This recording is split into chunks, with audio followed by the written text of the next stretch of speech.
Break के बाद आपका दोबारा इस्तकबाल 5 के पंच में। और 5 के पंच में जरा आप आगे बढ़ते हैं। बैटल ऑफ लद्दाख में आज एक सहाफी और एक समाजी कार्यकर्ता सोशल एक्टिविस्ट से बात करते हैं और उस आदमी से, नौजवान से बात करते हैं जिन्होंने लास्ट लोकसभा के चुनाव लड़े हैं, यानी जो लास्ट ईयर लोकसभा के चुनाव हुए जम्मू कश्मीर की पूरी रियासत के अंदर, तो उस वक्त उन्होंने भी बहस्ते आज़ाद उम्मीदवार के तौर पर चुनाव लड़े और काफ़ी टफ मुकाबला जी दिया है अपने तौर पर उन्होंने, और काफ़ी अच्छी महारत भी पॉलिटिक्स के अंदर रखते हैं और बैनुल-अक़वामी सियासत पर भी काफ़ी गहरी नज़र है। मेरे आज के मेहमान हैं सज्जाद करगिली साहब। बहुत बहुत शुक्रिया सज्जाद मेरे साथ ज्वाइन करने के लिए।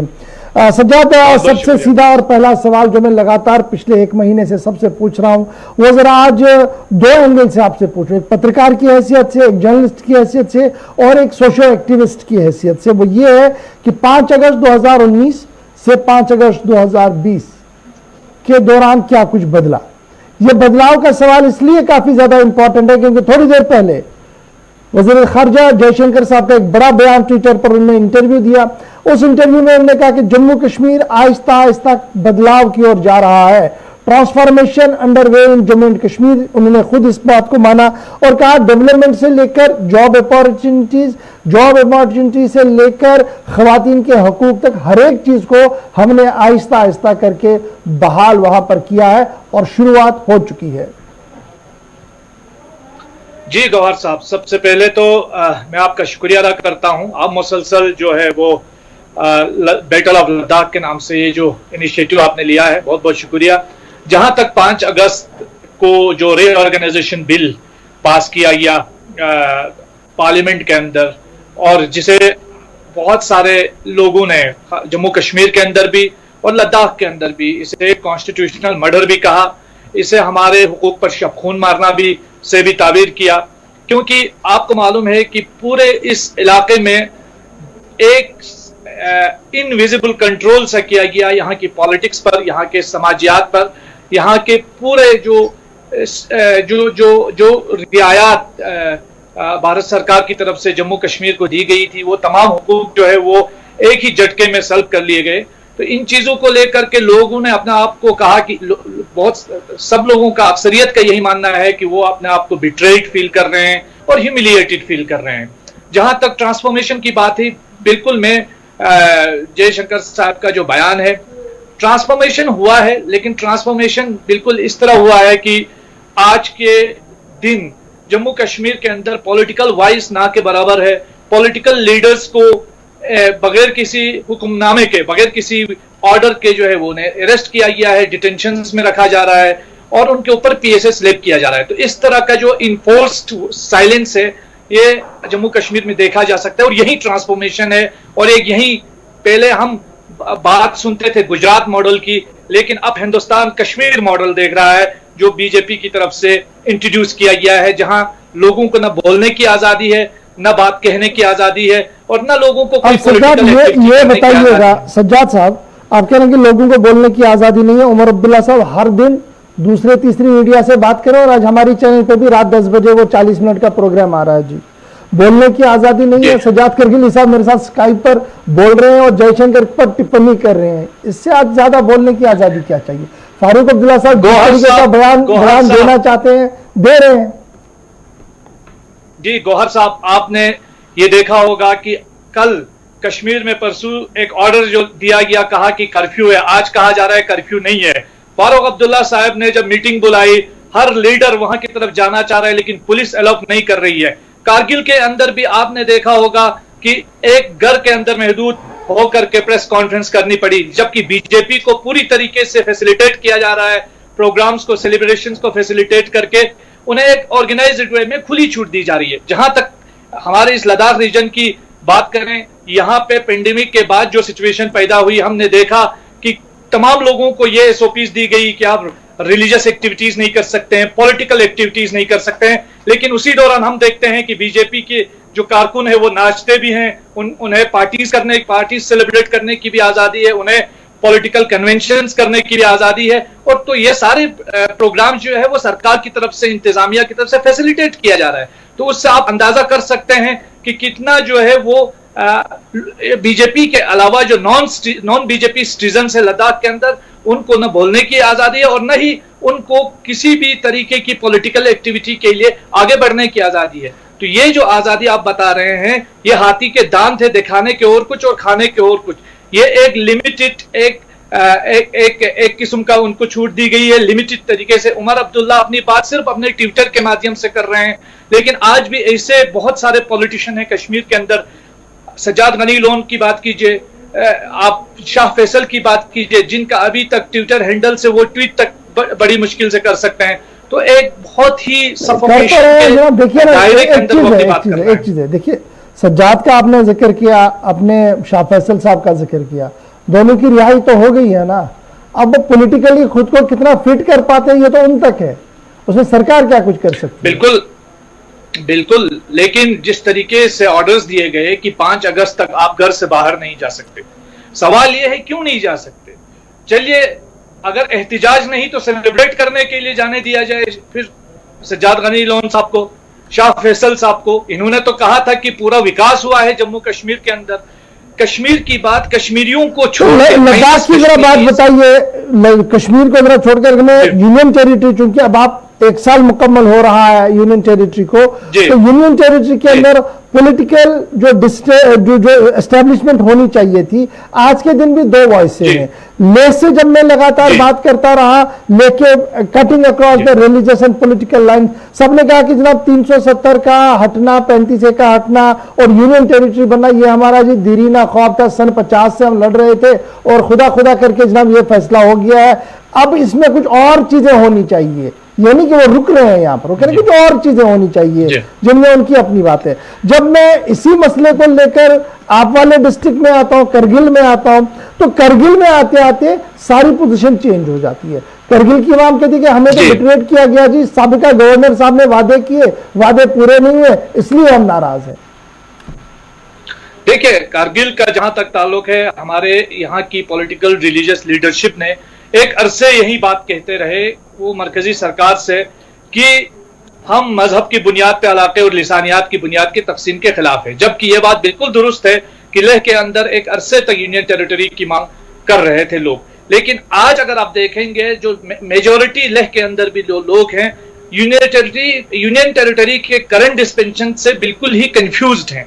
कंफ्यूजन तो है, कॉन्स्टिट्यूशनल राइट्स की कॉन्स्टिट्यूशनल राइट्स की बात कर रहे हैं, आज कॉन्स्टिट्यूशनल सेफगार्ड्स की बात कर रहे हैं, 6 शेड्यूल की बात हो रही है, और ये लीडर्स मेजोरिटी ये बता रहे हैं कि ये जो यूनियन टेरिटरी है ये एक बोगी है बगैर इंजन के, जिसका इंजन ही नहीं है।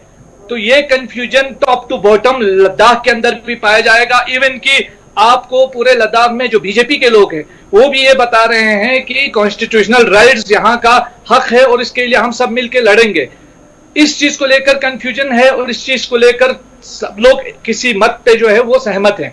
लेकिन जहां तक कारगिल की बात है, आप गौहर साहब बेहतर जानते हैं, कारगिल एक ऐसा रीजन है जो सोशली, पॉलिटिकली, बिजनेस के एतबार से हर सतह पर कश्मीर के मोहताज है और हमेशा कारगिल का जो दारो मदार है कश्मीर पर इन्हिसार है। तो इसलिए जब से ये बाइफर्केशन हुआ है उस वजह से सबसे ज्यादा जो नुकसान हुआ है वो कारगिल के लोगों को हुआ है, क्योंकि आज के डेट में पूरा जो हेडक्वार्टर है वो लेह शिफ्ट किया गया है। कारगिल तो एक सिस्टमेटिक डिस्क्रिमिनेशन फेस कर रहा है इस पूरे यूनियन टेरिटरी के अंदर।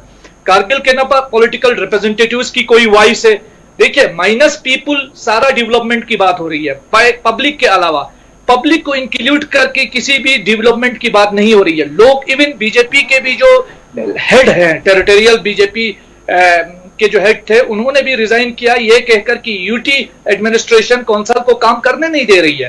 तो इससे तो साफ जाहिर होता है कि 1 साल के अंदर जो है ये जो यूटी मॉडल है ये फेल हो चुका है लद्दाख के अंदर। ये कह रहे हैं कि जनाब यूटी का मॉडल जो है वो सही नहीं है, कंफ्यूजन है और उस कंफ्यूजन को दूर करने की जरूरत है। अब बड़ा इंपॉर्टेंट सवाल जो है वो ये है कि लगातार आवाज उठ रही है कि 6 शेड्यूल को इन्फोर्स किया जाए। सज्जाद की नजर में 6 शेड्यूल इंपॉर्टेंट है या कुछ ऐसा कानून इंपॉर्टेंट है जिससे जुबान भी बचे, जिससे कल्चर भी बचे और जिससे सब एक साथ रहे? मेरी नजर में यह है कि जहां तक आप कारगिल के अवाम के मुफादात की बात कर रहे हैं, यहाँ के लोगों के मुस्तकबिल की बात करें, तो रेस्टोरेशन ऑफ स्टेटहुड ही एक वाहिद हल है जो यहाँ के लोगों को खुशहाली की तरफ ले जा सकता है। देखिए, जो स्टेटहुड का जो मुद्दा है, यानी सेपरेट स्टेट लद्दाख के तौर पर होनी चाहिए। बिल्कुल नहीं, reintegration with Jammu and Kashmir state, क्योंकि हमारा जो एक पैन जम्मू कश्मीर जो आइडेंटिटी थी, और पैन इंडिया जम्मू कश्मीर खुद अपने आप में एक छोटा हिंदुस्तान था, उस कल्चर को एग्जिस्टेंस के ये बताइए, बैज़ सहाफ़ी से ये सवाल मैं पूछ रहा हूं, इज इट पॉसिबल 5 अगस्त 2020 जब मैं आपसे बात कर रहा हूं 1 साल पूरा होने पे, कि सुई वापस पीछे जाएगी, ऑर्डर्स आएंगे, इज इट पॉसिबल? जबकि बड़े लीडर ये मान रहे हैं भैया जो हो गया ये हो गया, अब आगे हमने देखना होगा क्या होना चाहिए। देखिए, ये बात तो सच है कि इस वक्त हमारे देश को बहुत सारे चैलेंजेस का सामना है बॉर्डर्स के अंदर। आप देख रहे हैं, पहले हमें सिर्फ पाकिस्तान से मुकाबला हुआ करता था, अब चाइना ने भी हमारी ये जो 5 अगस्त का मूव था उसका फायदा लेते हुए हमारे ऊपर इनकर्जन किया है और हमारे 20 सेना शहीद हुए हैं। लेकिन ऐसे मौके पर हमें चाहिए कि अपने जो देश के माहौल को भी यूनाइटेड रखें और मजबूती के साथ आगे ले जाएं। लेकिन ये भी सोचे कि जम्मू कश्मीर के अवाम को, 80 लाख अवाम को हम खामोश करके जबरदस्ती उनको साइलेंस करके मेरे सवाल का जवाब दे दीजिए ना, मेरे सवाल पे आइए ना।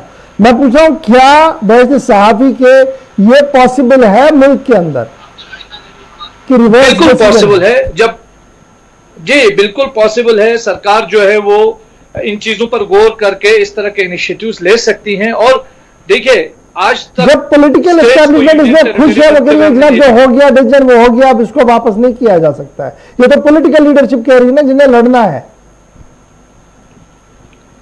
नहीं, आप ये समझिए कि पॉलिटिकल लीडरशिप को अपनी पॉलिटिकल जो सियासत है, जमाती सियासत है, उससे ऊपर उठ के सोचना पड़ेगा, देश के हित में सोचना पड़ेगा और एक लॉन्ग टर्म सस्टेनेबल पीस के बारे में सोचना पड़ेगा। और ये पीस तभी मुमकिन है जब लोगों को इन्वॉल्व करके किसी एजेंडे पे, कॉमन एजेंडे पे लोग जो है एक साथ उतर जाएं, तभी ये सारी चीजें मुमकिन है। अदरवाइज इन्फोर्समेंट से कोई चीज कामयाब नहीं होती है। और अगर इन्फोर्समेंट से सरकार ये समझती है तो डेमोक्रेसी में सबसे ज्यादा खतरा है कि जब लोग खामोश हो जाएं, जब साइलेंस हो जाए, जब लोगों को बोलने की आजादी छिन जाए। अब जरा आज के दिन पर आइएगा, आज लेह के अंदर तकरीबें हुई हैं, एक फंक्शन नहीं हुआ, कई फंक्शन हुई है लेह के अंदर। कारगिल की आवाम की नब्ज क्या कुछ कह रही है बैज़ सहाफ़ी के? कारगिल में तो मुकम्मल लॉकडाउन हुआ। मैं जैसे बता रहा था कि यहाँ टीएफसी में बीजेपी को परमिशन दी गई कि वो सेलिब्रेट करे और एक महदूद पैमाने पर उनका सेलिब्रेशन हुआ, जो एक पीआर पोजीशन को मजबूत करने के लिए किया गया। और इसके अलावा जो उमूमी तौर पर आप द्रास की बात करें, सांको की बात करें, कारगिल की बात करें, यहाँ मुकम्मल लोगों ने जो है इस दिन को जो है वो बड़े दुख के साथ इस दिन को ऑब्जर्व किया और इस दिन को अनफॉर्चुनेट डे करार दिया। डू यू थिंक कि आज के दिन में नेशनल कॉन्फ्रेंस, कांग्रेस, पीडीपी ये एग्जिस्ट सब लद्दाख के अंदर कर पाएंगी अपने मुद्दों पर? देखिए, लद्दाख के अंदर लद्दाख की सियासत बिल्कुल अनोखी है। अगर आप थोड़ा माजी की तरफ जाएं तो यहाँ एक जमात लद्दाख यूनियन टेरिटरी फ्रंट हुआ करती थी। उस जमात ने पब्लिक सेंटिमेंट्स को रिप्रेजेंट किया लेह के अंदर, और तमाम पार्टियां जो है वो एक तरह से खत्म हो गई और लद्दाख यूनियन टेरिटरी फ्रंट के एजेंडे पे वो लोग मुत्तफिक हो गई। आज कारगिल के अंदर, लेह के अंदर तो जाहिर सी बात है कि जो स्टेट पार्टी जो एस्ट वाइल्ड हमारा स्टेट है उसकी पार्टीज, रीजनल पार्टीज खत्म हुई हैं, ना नेशनल कॉन्फ्रेंस है ना पीडीपी है। लेकिन कारगिल में नेशनल कॉन्फ्रेंस का एक जबरदस्त ग्राउंड में लीडरशिप है। तो जो यहाँ की पॉलिटिकल पार्टीज है, चाहे आप कांग्रेस की बात करें चाहे नेशनल कॉन्फ्रेंस की बात करें, इन दोनों ने जिस तरीके से पब्लिक सेंटिमेंट को रिप्रेजेंट किया है, तो मुझे लगता है ये बहुत ही इन्होंने सियासी तौर पर, मैं एक जर्नलिस्ट के बोल रहा हूँ, सियासी तौर पर निहायत ही मैच्योरिटी का मुजाहिरा किया है कि उन्होंने यहाँ के लोगों की नब्ज को समझते हुए यहाँ के लोगों के पॉलिटिकल और सेंटिमेंट्स को रिप्रेजेंट करने की कोशिश की है। अगर आप माजी में भी जाएंगे तब भी आप देखेंगे कि कांग्रेस जो है वो हमेशा जो लेह में है वो लेह के सेंटिमेंट्स को रिप्रेजेंट करते हुए यूनियन टेरिटरी की बात करती थी, और करगिल के अंदर यही कांग्रेस जो है वो यूनियन टेरिटरी के खिलाफ बात करती थी। तो यहाँ का जो पॉलिटिकल बिल्कुल डायमेंशंस है बिल्कुल मुख्तलिफ है दूसरे मुल्क के दीगर हिस्सों से। बहुत बहुत शुक्रिया सज्जाद मिर्जा ज्वाइन करने के लिए लद्दाख से। लद्दाख का मौसम भी इसी तरीके का है, करगिल के अंदर ठंड रहती है और लेह के अंदर गर्मी होती है, और यही ठंड और गर्मी का असर जो है वो लद्दाख की पॉलिटिक्स के अंदर भी साफ नजर आ रहा है। और यही वजह है कि करगिल के अंदर आज उतने बड़े पैमाने पर तकरीब नहीं मुनक्किद हुई, जबकि लद्दाख के अंदर बड़े पैमाने पर तकरीब मुनक्किद होने की खबरें मौसूल हुई है। तो फिलहाल 5 के 5 में आज मेरे साथ बस इतना। आप बने रहिएगा हमारे साथ, खबरों का सिलसिला लगातार